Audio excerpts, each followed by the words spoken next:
세자가 등짐 장수와 몸이 바뀌었습니다. 세자의 몸이 된 다리, 다리의 몸이 된 이강. 사회 마지막 장면을 보시면서 여러분도 숨이 멎으셨죠? 이 영혼 교체는 대체 뭘까요? 해품달에서 이젠 시크릿 가든이 되었네요. 오늘은 이강에는 달이 흐른다 사회를 정리하면서 오해에서 벌어질 일들을 함께 예상해 보려고 합니다. 사회는 정말 쉴 틈이 없었습니다. 다리의 정성으로 살아난 세자 이강은 한시라도 빨리 궐로 돌아가야 해요. 그 사이 좌상 세력이 파놓은 덫에 재운대군이 걸려들었고 이강 세자는 재운대군을 구하기 위해 목숨을 걸어야 했어요. 그런데 여기서 중요한 건 이강이 단순히 재운대군만 구한 게 아니라는 겁니다. 그는 대왕 대비가 왕마저 독살하려 한다는 걸 간파했어요. 재운대군이 죽으면 다음 후계자를 정할 권한이 대왕 대비에게 넘어가고 그렇게 되면 왕의 목숨도 위태로워진다는 걸 단번에 알아챈 거죠. 시간은 촉박했습니다. 이강은 신원이를 궁으로 보내 왕의 독살을 막고 본인은 직접 재운대군을 구하러 갔어요. 이 과정에서 다리의 부보상 인맥과 수로가 결정적인 역할을 했습니다. 다리가 아니었다면 이강은 한양에 제때 도착하지 못했을 거예요. 두 사람은 각자가 가진 최고의 무기로 서로를 살렸던 겁니다. 위기를 넘긴 뒤 이강과 다리는 각자의 이유로 이별을 준비합니다. 이강은 곧 우희와 국혼을 치러야 하고 다리는 그저 스쳐 지나가는 인연일 뿐이라고 스스로를 다독이죠. 낙화놀이를 핑계로 함께 시간을 보내는 두 사람. 겉으로는 화려한 축제였지만 사실은 작별식이었어요. 또 저렇게 예쁘게 웃지. 이강이 속으로 중얼거리는 순간 그의 이성은 이미 무너지고 있었습니다.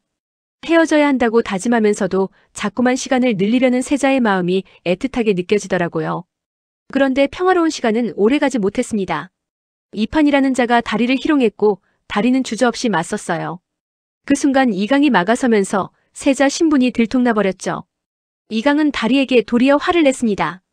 왜 기다리거나 도망치지 않고 위험에 맞서냐고요. 하지만 다리는 되물었어요. 제가 왜 저 아를 기다려야 합니까? 라고. 그러자 이강이 소리쳤죠. 내일만이 아니니까. 이 대사 기억하시죠? 이미 이 순간 이강의 진심은 다 드러났어요. 다리가 다치는 게 두렵고 위험한 상황에 놓이는 게 견딜 수 없다는 마음. 하지만 다리는 여전히 오해했습니다. 세자가 자신을 죽은 세자빈 연월의 대체품으로 보고 있다고 생각한 거예요. 인형놀이 하는 것이냐며 따졌고 이강은 상처받았습니다. 품지도 않은 마음 때문에 파렴치한으로 오해받는 게 몹시 분하다. 고백에 가까운 항변을 했지만 다리는 제대로 받아들이지 못했어요. 그때 다리가 한 말이 있습니다. 이럴 땐 미안하다고 하는 겁니다. 백성을 사랑하지 않는 왕실을 사랑할 백성은 없습니다.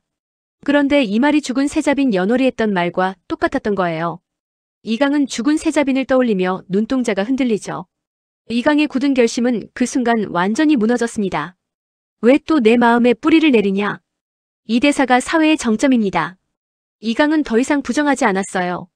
자기가 다리를 사랑한다는 걸 인정한 겁니다. 이강은 절규하듯 외치며 다리의 손목을 잡았고 두 사람 손목에 홍연 흉터가 붉은 빛을 냈어요. 홍연. 운명의 붉은 실이라는 뜻이죠. 끊어졌다고 믿었던 그 연결이 다시 살아난 겁니다.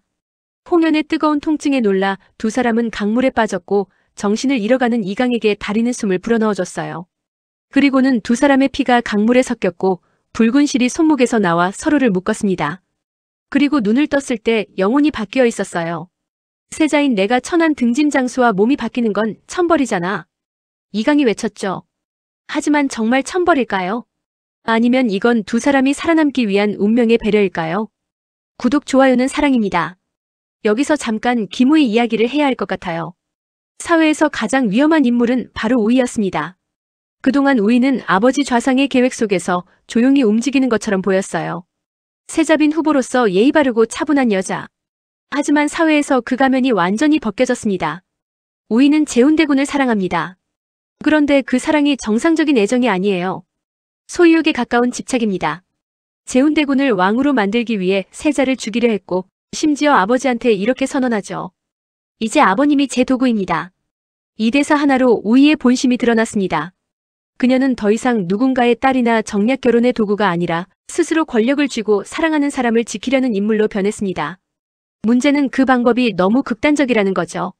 재운대군에게 거절당한 직후 그녀는 다리에게 칼을 겨눴어요. 역심이라는 명분을 댔지만 사실은 질투였죠. 사랑하는 사람을 지키기 위해 살인까지 저지르려는 여인. 우희의 사랑은 순수했을까요? 아니면 소유욕이었을까요?